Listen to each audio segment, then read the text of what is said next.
Hi guys, welcome to OzCon 2021.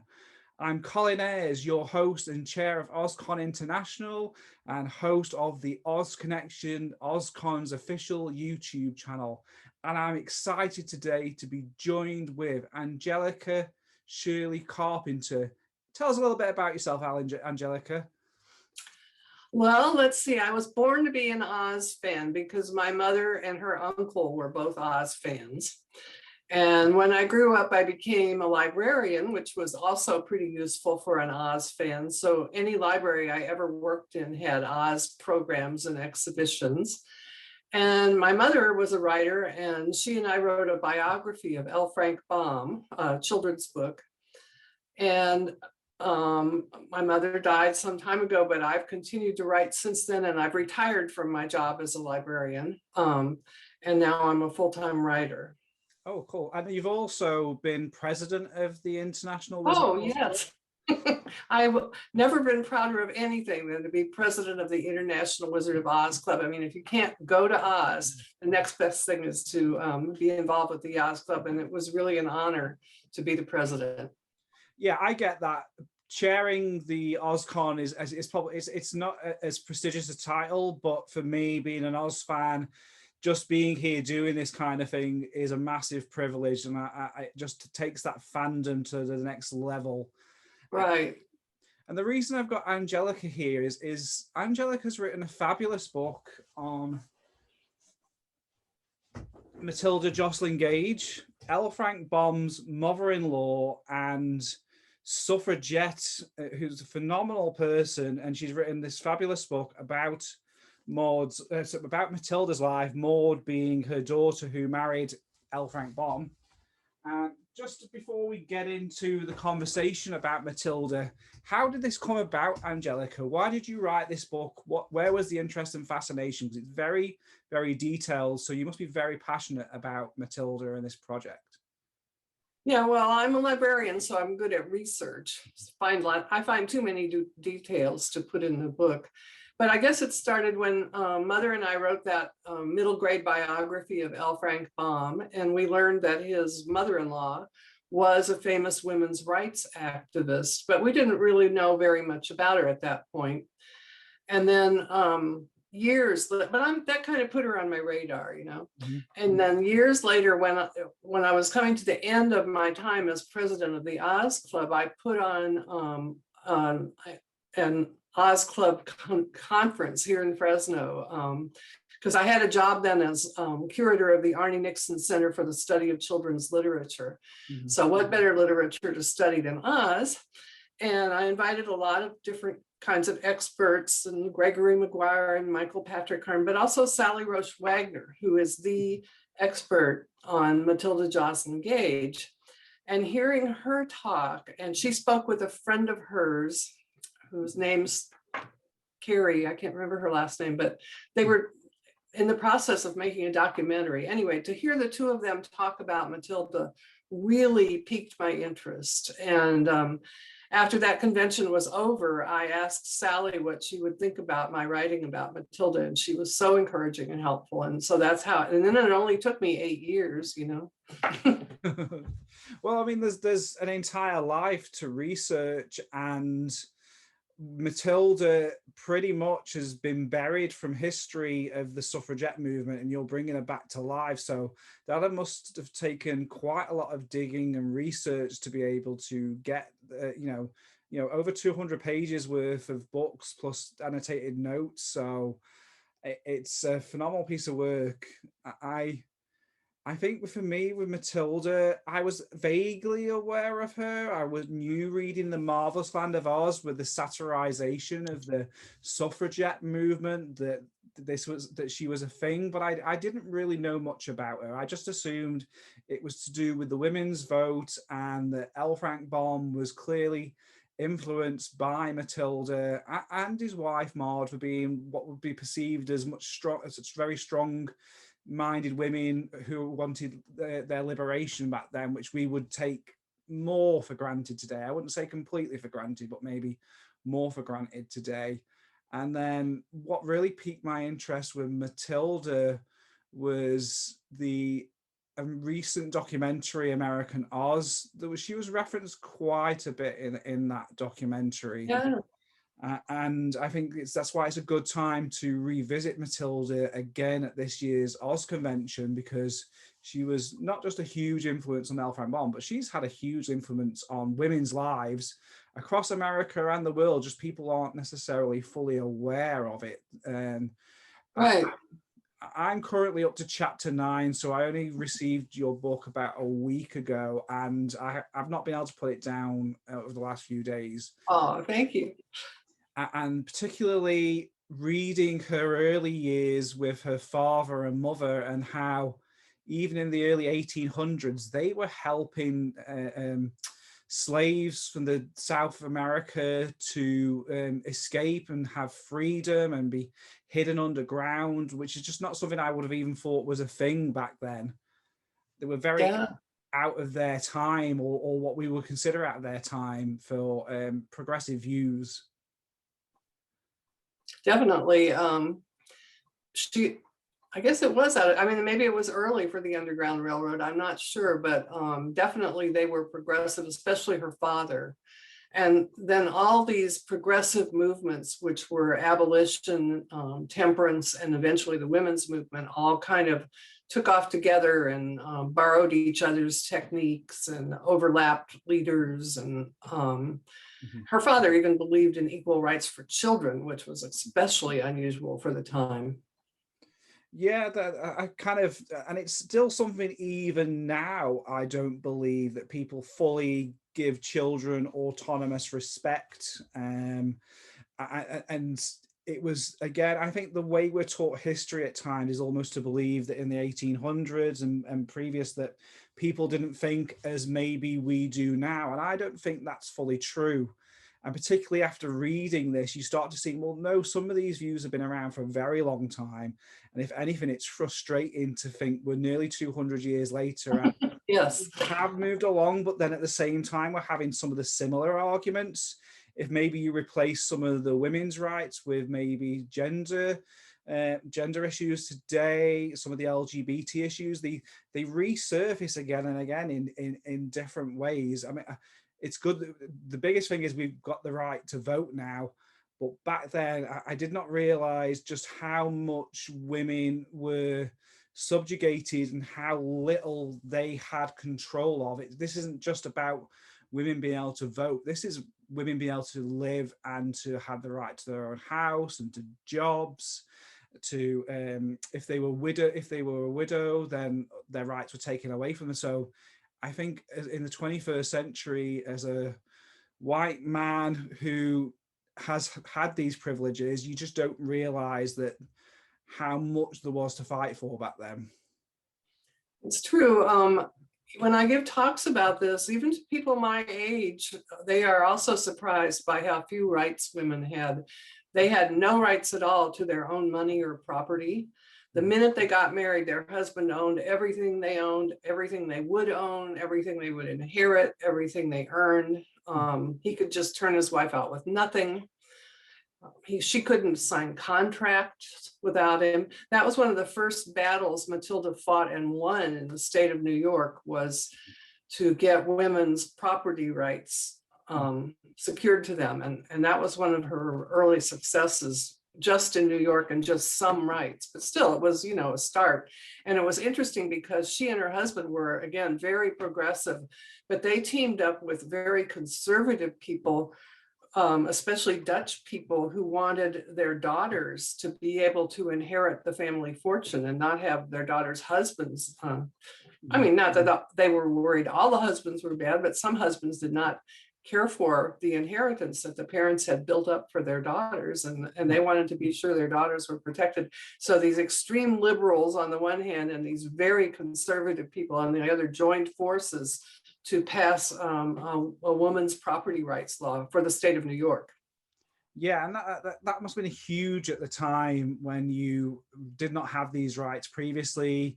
And maybe if you hadn't campaigned, you might have even been confused as to why these rights were coming about, because reading some of the news articles at the time, the press were very much against the women's liberation movement, for what I can ascertain. And your book makes that quite clear as well. You've got politicians against it. You've got mob mentality against any changes. Got ministers preaching against them from the pulpit. Got newspapers talking about the terrible things that these women have vomited forth.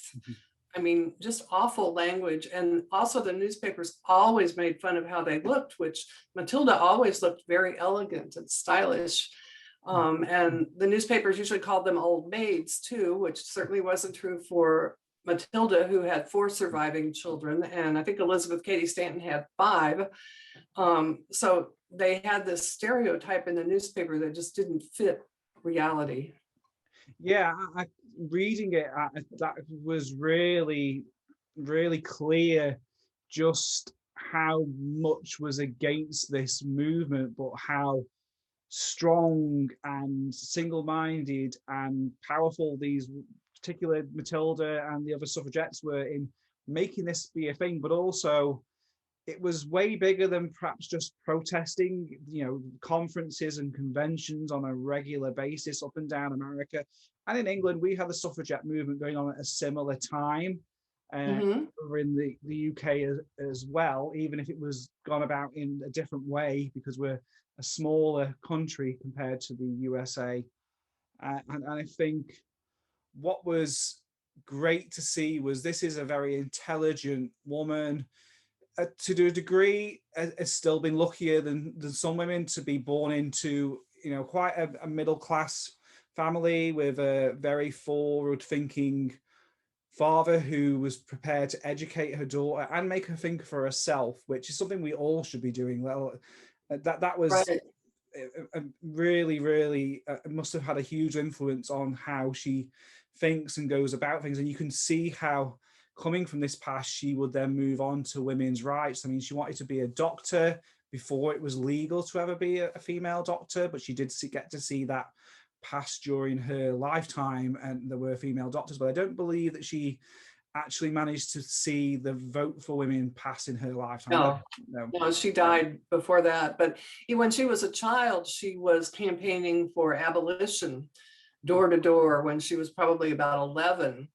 And some people would sign her petitions. All women could do was sign petitions. That was their only way to show their opinions to legislators. Some people would sign her petitions and some people wouldn't. And some people would tell her girls had no business even discussing subjects like that.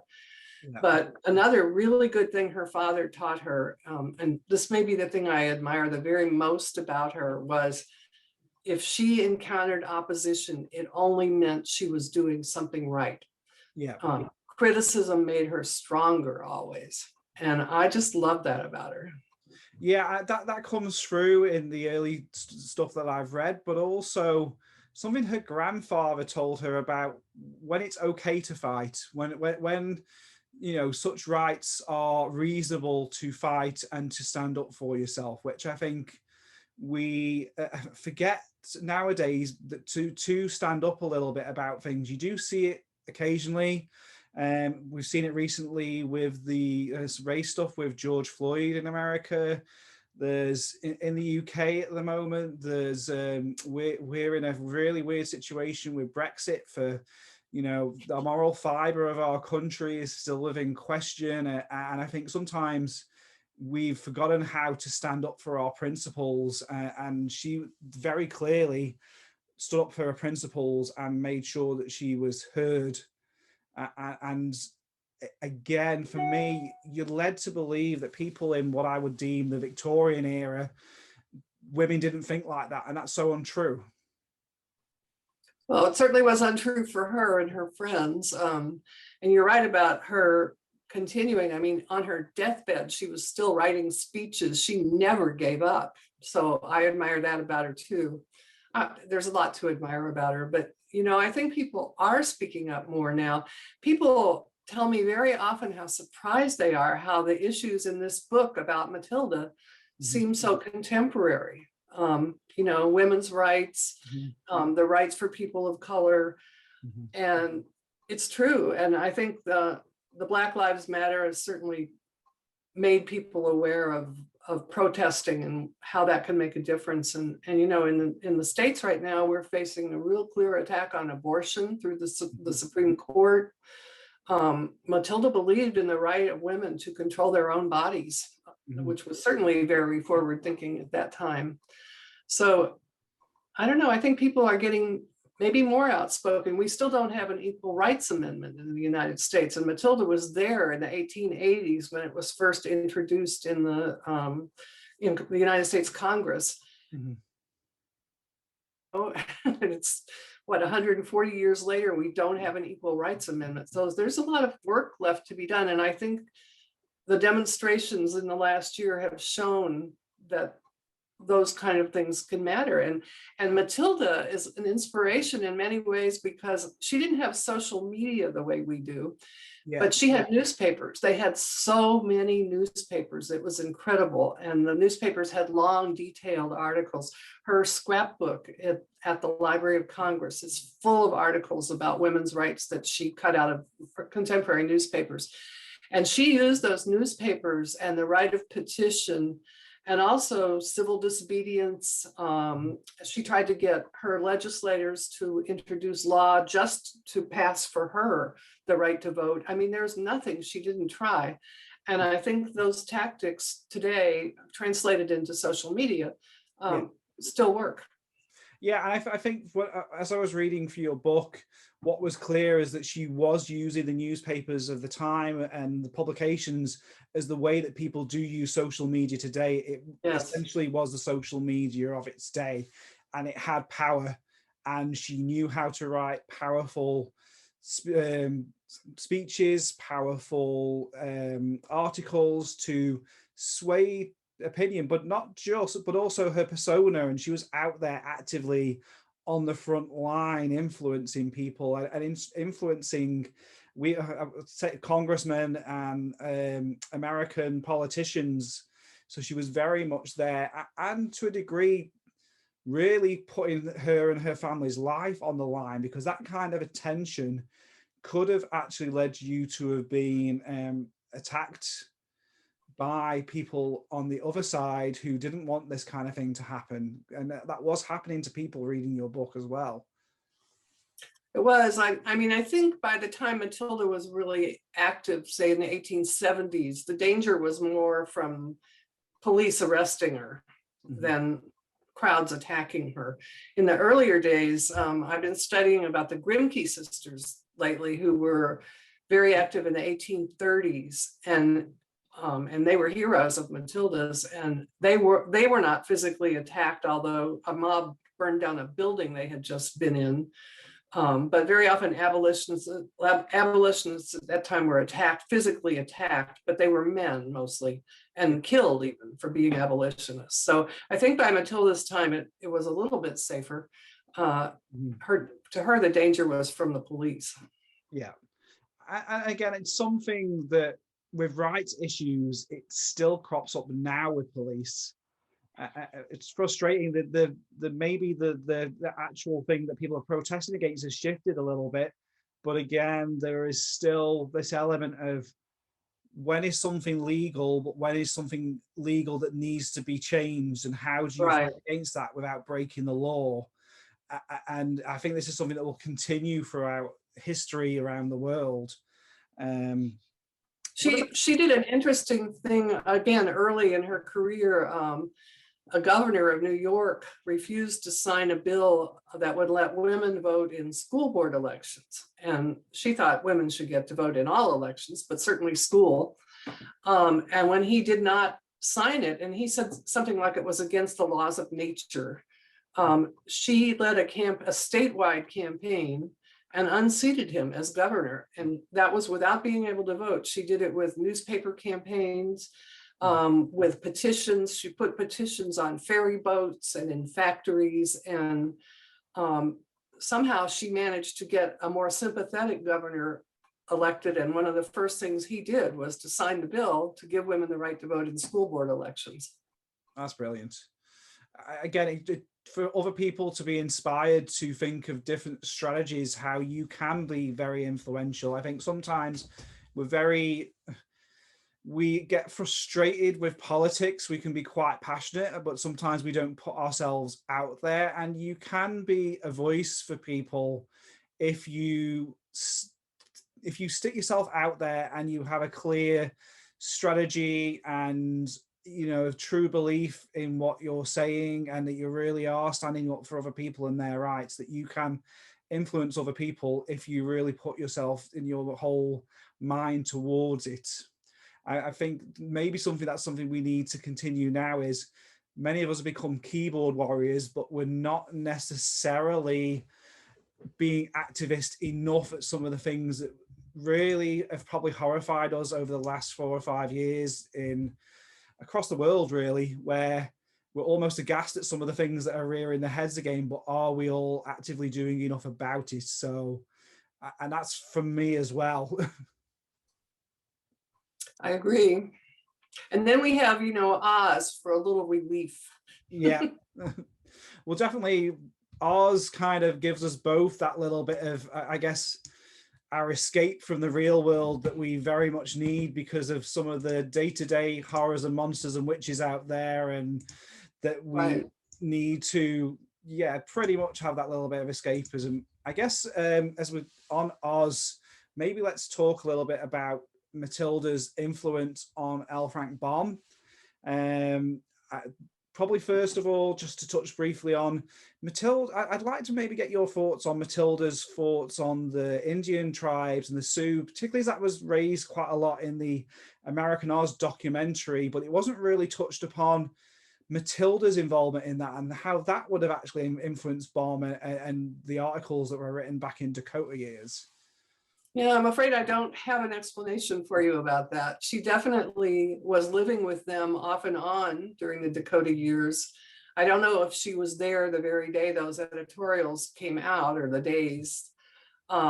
She was not a reticent person. I mean, if she didn't like something, she told you. And she was so much in favor of rights for Indians or Native Americans that I imagine that if she had been in the house when Frank brought that paper home, she would have said, like, what's the matter with you? Are you crazy?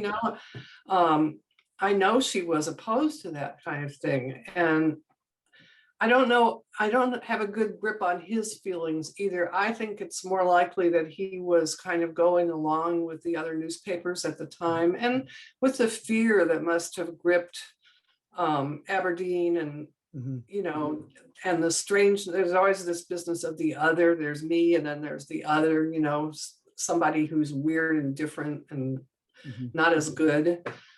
So maybe he got caught up in that. Some people think maybe he just did it as an over-the-top joke. That's hard to think. I'm not sure I think that, but I don't know what Matilda did. I'm sure she wasn't happy, and I'm sure she told him she wasn't happy, but that's as much as I can be sure of. Yeah, I think we could definitely, if she read it and she wasn't happy about it, there's no question that she would have told him very, very clearly what she thought, which you would love about her because that's how you should be. And yeah, there's no point in getting into debates about what his meaning or context was, because we're never going to know, not unless he kept a diary of his thoughts and views. Right. Quite a few of us have said, is essentially L. Frank Baum's work. There doesn't seem to be a clear agenda throughout his work of suppression of people or genocide or anything like that. In fact, if anything, his work is, I mean, the Oz books especially, but a lot of his other books too, about how people get along, how different kinds of people find agreement despite their differences. And that's just the overarching theme of the Oz books to me. And I know that he got hooked into some of the prejudices of the time, but I know my grandmother did. I still love her. I still respect her. That's how she was taught. Yeah, people reflect their world around them, and that's what was going on at the time. Right, right. But his big thing was to be kind and to be inclusive and to, peaceful and let people get along and enjoy themselves. Yeah, so accept the different and the weird and the queer, as they would use the terms back then. Yeah, race for me in the Oz books was always, captured by these lots of different countries and worlds and how they were different, but you found a way of understanding each other or something, and coming to some kind of compromise, and I'm really appreciating the difference. But the biggest thing, I think, for most of us is the female influence in the Oz books, and it's the strong female influences, you know. Dorothy, the everyday American woman who's going out, everyday girl who's going out there and standing up for herself. Glinda, the powerful sorceress, that whilst he uses the humor of the suffragette movement more than a nod to his mother-in-law, who will have passed at that point, whilst it's played for humor, it's completely juxtapositioned with Glinda coming in and sorting things out with her powerful army, who's there to do good, and then left with Ozma on the throne. It speaks to so many of us to be influenced by his work, and that's got to have come from the likes of Matilda and Maud, strong women in his life. He's clearly influenced by them in ways that many other men wouldn't necessarily be so, or would be maybe feel emasculated by that, and he's totally not. No, in fact, he was a suffragist himself, and he was in that, I forget, he was the secretary of a club in Aberdeen. But I mean, I think he also just liked political humor. He certainly made fun of military men and thought, and of course, you know, the woggle bug at that university, they take pills so they can have more time for sports, and just take pills to learn their lessons. So he made fun of many contemporary movements, and at a level that children could understand, I think. Yeah, definitely. Let's talk a little bit about maybe Matilda's thoughts on Frank and when Maud first came along, because she had quite a kind of idea of where she expected Maud to go in life, didn't she? She did, but of course she'd raised a daughter who was just as strong-minded as she was, so that didn't really get her anywhere. What I think is interesting is, well, first of all, Frank was a very polite young man, very personable. He really tried to win Matilda over when he knew she didn't approve of him, and he wasn't going to go get a college education or, you know, do something that she would have really admired, but he did respect her, and he did, you know, become friends with her. And of course, I think he was probably more involved with his children than the average man of the time too, especially since Maud was ill for 2 years after the birth of their second son. I'm guessing maybe L. Frank mom even changed diapers or something like that. You know, it's something that would have been unusual. He certainly spent a lot of time with his children and loved them dearly. So Matilda came to know him and respect him, but then they went on, all three of them, and also Matilda's son Clarkson and others in the family, in Frank's family too, read the same books, passed books around all the time, were interested in new ideas and new histories of new places being discovered. And it was, you know, she could see that Frank was smart and wanted to learn. He just wasn't going to do it the formal. I mean, poor Matilda had wanted to go to college and couldn't even do that because she was a woman. So I guess she thought maybe he'd thrown away a chance there, because he certainly could have gone to college. But over time, they became very close, I think. Yeah, and I guess that's maybe why she was so frustrated at first when Maud was pretty much intent that she was going to marry Frank, and was that, but as a result of that, that meant that she also couldn't go to college when she was about to. Do I have that right? She was in college. She'd completed 2 years of college when they got married, and in those, well, and then she started traveling with him with his musical show, The Maid of Iran. Yeah. So in those days, a married woman would not have stayed on it, couldn't probably have stayed on in college anyway when she was traveling. I don't know whether she could have if they'd stayed close to a college, but she, you know, she didn't. That was just when you got married, you dropped out. And then she got pregnant pretty soon after that too. Yeah, in the UK back then, if you were to get married as a woman, if you were in work, you would have to give up your job as well. I don't know if that was the same in America, but it was certainly, again, this class-based system that the man then becomes dominant when you're married. But for Frank, he pretty much saw, I think it's clear he saw Maud as an equal, he saw Matilda as an equal, and of an equal intelligence for sure. I think so too. And from my understanding, and please correct me if I'm wrong, Matilda had a large part to play in getting L. Frank Baum to write. She recognized that he had some good right in terms of children's stories, because obviously he'd been a writer. He'd produced plays like Maid of Aaron, was a bit of a thespian himself. But when it came to writing children's literature later on, I believe Matilda had quite an influence on encouraging him to write these down as actual books for selling, because she knew how to sell a book. Well, I mean, she was a published author and in a good position to give him advice. And I love to think about them in Chicago, which is when he first got published as a children's author. I love to think about them under the same roof, and she's writing like attacks on organized religion and just the most radical kind of political literature. And he's writing fairy tales. But even before that, I think even in Dakota, he used to make up rhymes and tell silly stories to kids, and especially his own 4 sons. And even though Matilda was such a stern kind of person, and I don't know about stern, but like focused, she was also funny and sarcastic, and she liked humor. And so she enjoyed the stories he told his kids just the way the kids did. And at some point, she encouraged him to write them down and publish them.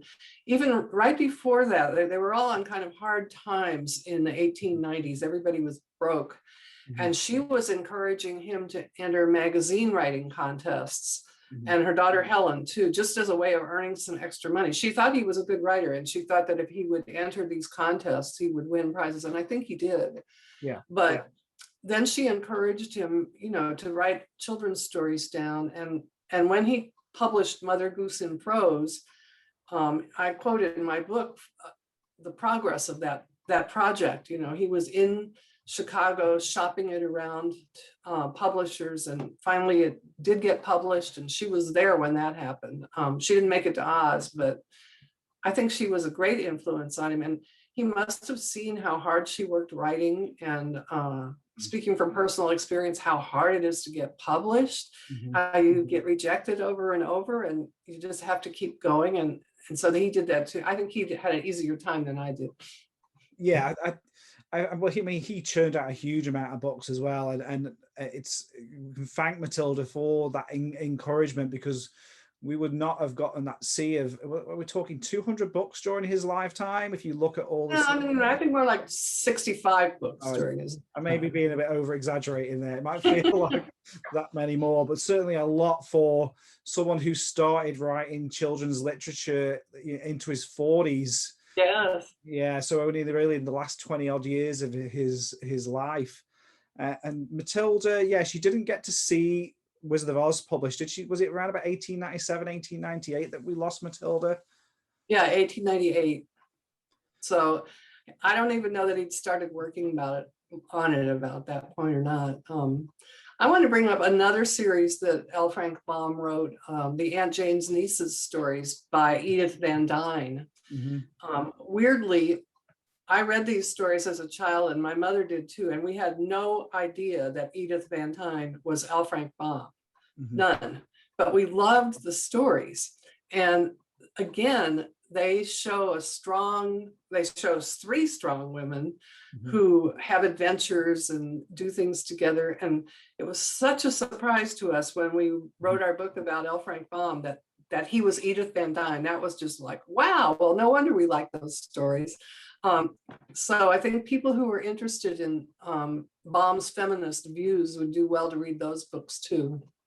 Well, cool. What I'll do is I'll post a link down below on where you can find L. Frank Baum's series of books, including the pseudonyms of Edith Van Dyne. Okay. It's not something that I have actually read too much of, the Edith Van Dyne series. So I also need to get on top of those. Do you have any particular Baum characters that you particularly think may have been very influenced by Matilda in his writings? Well, not any one character particularly, but I do think the idea of good witches and bad witches came from Matilda. And, you know, to Matilda, witches were generally good. They were wise women with healing powers, very often knowledgeable about medicine. And yet she knew the stereotypes for witches too. So No, I can't think of any one person who, some people want to say that Glinda is Maud. I don't think that either. Yeah, I can't make a one-to-one comparison there. yeah, no, that's why I was trying to rack my brains as well. I think she will have influenced many of the characters, not been boiled down into one particular person that I can think of. And Glinda is kind of the savior in a lot of instances, and the guardian of Oz, but she wouldn't necessarily be the person that's there to politically push an agenda forward. She's just there to kind of save the day a little bit, or push into place. What did you learn about Matilda that really sticks with you then after your research over the years? Oh, well, she was a wonderful writer. I mean, just terrific. Sometimes her writing is a little wordy and Victorian, but she makes up for that with humor and sarcasm. What did I learn about her? I just came to admire her so much. I went from knowing almost nothing about her to just enjoying her. I read all her letters. It took me months to read her letters. She has the worst handwriting in the whole world. They're so funny, and she wrote all the time. I mean, that's in addition to everything else she did. And she was always giving her children, I like this, she was always giving her children advice about money. Not that she did so well with money herself, but you know, the letters that have survived were largely to her son, and that's because his daughter Matilda Joslyn Gage saved them. It's not that she didn't write to the other children too, but that's what survived. Well, they're just so interesting. Like, it'd be a 12-page letter full of astrological advice and financial advice. And they were all the time, like 3 days later, there's another one. And I can just see, like, you know, his wife, Sophie, says, oh, here's another 12-page letter from your mother. But now I'm a mother-in-law too. So I try not to do stuff like that. She just seems so human and yet so noble and such a leader, you know. So I like it that she was human too. I kind of, on the handwriting, when I did see one of the images in the book when she's writing a letter to, is it Clarkson? Have I got that right? And it made me feel good because my handwriting is absolutely awful. But here is this very literate, intelligent woman, and it makes me feel that little bit better about my handwriting. And thank goodness we have computers these days to write and type things. And yeah, definitely very human, definitely very personable, and definitely someone who's very clear from early on is, you know, humans are humans, whether you're white, black, any other race, woman, gender. And maybe as we're starting to get towards the end of our discussion, maybe I wanted to touch upon some of the stuff around gender again, because that's the bit I think is very much similar to the themes we're going on through today. There's a period within that book where women start to dress differently. I can't remember the exact terms for it, but it's kind of like using some of the Indian clothing at the times where they're not dressing in the formal dress, but it's again used as it's not something that Matilda does. She dresses very gracefully and very feminine, but the women at the time were starting to dress how they would feel more comfortable. And again, that was used and politicized and was used as anti-rhetoric for, you know, what are these women doing to what's been perceived for 4,000 years of what a woman should be, which is nonsense in itself. She should not be showing her legs, even if they were covered. How dare you show your ankle to a chimney sweep? You know? Right. The newspapers called them bloomers. And Amelia Bloomer, who was a newspaper editor in Seneca Falls, New York, helped to popularize the style. So they named them after her, bloomers. And the nickname continues today to mean women's underwear. So it's always kind of derogatory. Matilda and her friends probably called it free dress or modern dress because it just freed them, you know. Dresses weighed 15, 20 pounds. They had multiple petticoats and layers. They dragged in the dirt. And there's a funny quote in the book. Well, I mean, Elizabeth Cady Stanton had all these children, and I went to her house in Seneca Falls. It's a part of the Women's History Museum, and she had to go up this tiny little narrow staircase carrying probably a baby and a candle. So we put a little part about that at the back of the book and said, don't try this. Oh, it was an electric candle and I used a doll, not a baby. Really hard to do. Yeah. So that the bloomers, the outfit, you know, was practical. Now that's a case where they really did get attacked. When they walked down the street, Matilda did not wear bloomers, but she wrote a story about it, which was very interesting. But when women went out on the street wearing those clothes, men threw rocks at them. I mean, and eventually after some years, 4 or 5 years, they decided that the convenience of being able to move freely and carry children was offset by the fact that anybody was thinking about was what they were wearing and not what they were saying. So they all pretty much gave it up. Yeah, and I think today people can wear more freely, but there is still venom out there for, you know, what people would consider dressing in an alternative gender or something that might be wearing that's feminine, and it causes unnecessary aggression, whether it be a woman who wants to dress more manly or a man who wants to dress more feminine, or whether or not whatever your gender identity might be. And I guess it's still prevalent then. It's frustrating that it's still prevalent now, when how a man dresses and how a woman dresses was different 4,000 years ago. And how we have evolved into women wearing dresses and men wearing shirts and trousers was not necessarily always the way.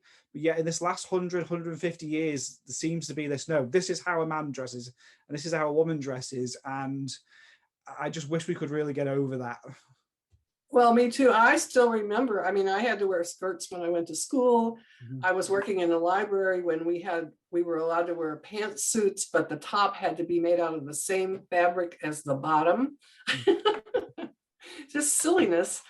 I mean, that seems silly now. It seemed liberating at the time. So yeah, maybe, I don't know. I think it's just been a very hateful and divisive time here in the States for the last 4 years, and I like to think things are going to get better here because of political changes. Yeah, I think same. England, we've not gone for the same thing, but we've both had political upheaval that is almost like 5 steps backwards from where we were progressing towards a more tolerant society in both countries. And I'm hoping that we're now getting back, that we've had this blip and we're going to gradually get back, but we need to remember that we have to fight and stand up for it and keep pushing forward. What do you know what Matilda's views were on things like sexuality? Because again, that would have been very out there back in the 1800s. Was it anything ever she discussed in her papers? Yes, well, for instance, she thought people had the right to have sex without interference by the state. She thought prostitution was an economic problem, not a moral issue. You know, it was just a way women could earn a living. And the reason they had to resort to it was they weren't allowed to have educations or to work in professions where they could make enough money to support a family, say. So she thought about that. I'm sure that she knew homosexuals, but I can't document it. I'm sure she knew lesbians too. She did say something kind of bad about, I'm paraphrasing now, I think it was the Prince of Wales or somebody she was mad at because she thought he was attacking young women and maybe young men too, or something like that. She didn't talk a lot about sex, but she definitely believed that it was a person's right to have sex and that the state didn't have to be involved. And that was free love, you know, which is shocking. I think she certainly had a view that it was person's choice. And I think from what I can understand about her, I guess that would probably win a controversy just to not even necessarily get too much into back then, because it was enough just being a woman without then going down the boundaries of sexuality for a woman, whether that be men or women. And I'm sure she would have been aware of it as other people would have been at the time. Right. I mean, I have heard, I'm not an expert, but Frances E. Willard, who was the head of the Women's Christian Temperance Union, is generally believed to have been a lesbian. And Matilda didn't like her, but that wasn't the reason why. She just didn't want Christians controlling, the government. But anyway, so she met her, respected her because she was very powerful and what's the word I want? She was a wonderful speaker, and Matilda worried about her, that she was so powerful and had such influence in the United States, but didn't dislike her for being a lesbian. You know, that never came up. I think the other little bits about Matilda that was clear that, again, we lose sight of this day and age is that she would work with people that she didn't necessarily fully agree with their views, but understood that for the common good, that those different opinions needed to come together.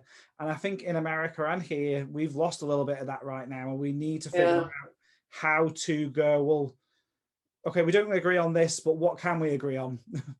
And just because we don't agree doesn't always mean we need to argue and scream at each other. Exactly. She definitely did not believe in religion in any kind of a traditional way. She was always looking for other alternatives like astrology or theosophy, but she maintained her membership in the Baptist church in the town where she lived, and she went to church socials. I mean, she recognized that it was the right of people to think how they wanted to think. They didn't have to think the way she did. Of course, she thought they should think women should get right. But beyond that, she was willing to let them make their own choices. Yeah, I think reading your book, what was clear that she was clearly of a religion, but at the same time was intelligent enough to go, well, you know what, dissecting some of this book is 2,000 years old, and you know what feels morally right and not, and making that decision that I think a lot of modern day Christians would do as well. That not every single quote in the Bible necessarily makes sense for people's lives, or, you know, even went into the bounds of almost promoting things such as slavery and subjugation of women. So we can't take it exactly as it is. And even the Bible itself has been changed from testaments over the years. And I think that was, again, someone speaking out about that would have been quite controversial back then as well. She and Elizabeth Cady Stanton worked on the Woman's Bible together, which was a new interpretation of the Bible. And, you know, again, she felt men had been interpreting the Bible for women for a long time, and it was time for women to think about it for themselves. Yeah, I think fantastic that she did that. And again, it's a shame that that has been buried. And to probably start to get to wrap up, one of the things that's clear, and you make that very, very clear in the book, is Matilda's almost been removed from the history of the suffragette movement because she was considered a little bit too radical. So would you like to close off on how that's come about and what we really need to take away from bringing Matilda back into the consciousness of the suffragette movement and history? Yes, Matilda and Elizabeth Cady Stanton and Susan B. Anthony were three leaders who worked together for decades. And as you said, sometimes disagreed about things, but still managed to get themselves on the same page most of the time. I mean, Matilda and Stanton were much more radical than Susan B. Anthony. Susan B. Anthony was ready to make a deal with anybody who would help women get the vote. And Matilda would never have done that, you know? Yeah. You know what? I lost that question. What can you tell me the question? It's okay. So I said to kind of finish off was how was Matilda erased almost from the suffragette movement? Oh, how she was erased, right. Yeah. So she died first, okay? Even though she was the youngest of the three, she died first. And by that time, they'd already had a serious falling out over how radical she was. And she was really disheartened because Elizabeth Cady Stanton stuck with Susan B. Anthony, even though Stanton agreed with Matilda, but she stuck with Anthony. So after Matilda died, the other two just sort of wrote her out of history.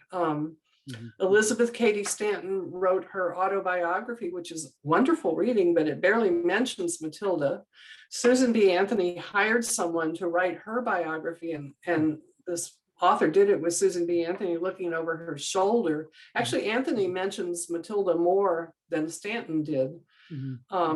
Stanton's daughter wrote a biography of her mother, you know, but Matilda did not write an autobiography, and her children did not write more than just a little piece here or there about her.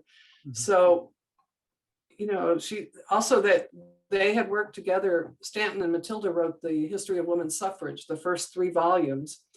And after Matilda died, Susan B. Anthony continued that project with her biographer for 2 more volumes, and they demoted Matilda in that from being a collaborator to being an assistant who helped them do research, and it just wasn't very good. And then things came along like World War I, women got the vote, and World War I, and then women got the vote, and then World War II, and really the women's movement just kind of lost steam for a while. Men were in charge of the army. Women wanted to support during the war. Men came back from war. Women were supposed to stay in the kitchen and cook. And it wasn't really until the 60s and 70s, when the second phase of the women's movement took up, that women really rediscovered Matilda. And that was Sally Roche Wagner. She was one of the first people to do it. But it was not just Sally, it was people in Australia, and all kinds of scholars found her again and said, well, why didn't I know about her? She was writing this stuff in Victorian times. She was the most radical one of all. So I do think that there's a movement now to make the history more inclusive. Americans at least tend to pick one person like Martin Luther King Jr. for civil rights, or Susan B. Anthony for women's rights, and focus a lot of attention on that one person. Well, I think here in the States, we're really waking up to it, that the movement was pretty much, the mainstream movement was pretty much white and excluded a lot of people of color. And so there's a big effort now to include people of color, which Matilda would have been a leader in doing, Oh yeah. She knew Sojourner Truth. She always wanted people to be inclusive, but now that's happening. So yeah. I think she's starting to show up more in like collective biographies. Just the fact that I got this book published after I got it rejected like 15 times because nobody'd ever heard of her. But now people are starting to hear about her, Yeah, I would really like to see a American Oz about Matilda now. She deserves to have the spotlight shown on her. History deserves to know more about the suffragette movement, putting Matilda up there. And, it's a major part of history that still the media doesn't touch very much of. You get little bits here and there. And this book shines that light in a way that's fascinated me. I've been wanting to read more about American history anyway, with being, a regular to OzCon, obsessed with going to America. So now I'm getting more curious about the American culture and the history. And this book gives me that through the lens of the suffragette movement in a way I wouldn't have known about, with the Civil War in the background. But this is really about the women's liberation movement, necessarily more so than the Civil War movement in the background as you're reading this. But I'd certainly like to see a film or a documentary that does this properly. I met somebody who is writing a dramatic treatment of her life for a movie. Now, I don't know where that stands right now, but that would be a lot of fun, I think. Oh yeah, absolutely. I think love. And there was an opera a couple of years ago. There was an opera produced, and several one-woman shows about Matilda. So I think that's happening a little bit. Certainly, I'm becoming one of her biggest fans now. Now I'm reading and learning more about her.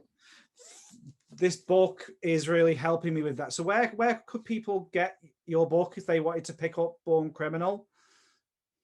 They could get it from Amazon or Barnes & Noble online, or I don't know if it's still in bookstores because it came out in 2018, but bookstores certainly could order it for you, or my publisher, the South Dakota Historical Society Press. That's a long word, but it's pretty readily available. After all, Amazon UK had it. I was just amazed by that. What I will do is I will post links down below that I can find for any of you if you want to purchase this book. And it's a really, really interesting read. If you want to read about a fascinating woman, then this is definitely the book to read.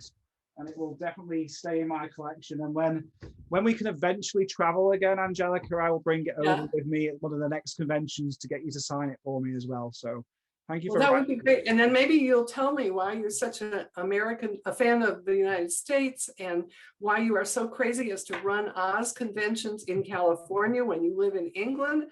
And I want to thank you for doing that and tell you what, last year's OzCon was the first Zoom conference I ever attended. It was fabulous. And I'm very proud to be a part of it this year too. Oh, thank you. Thank you so much for being here. And I'm really thankful that you are here for this on the 2021 OzCon. And again, we'll also see you. I think we should be back face to face next year. Everything crossed. I hope. With what's happening with the vaccines. Thank you for joining us, Angelica. Thanks for having me. And we'll see you again soon. Okay.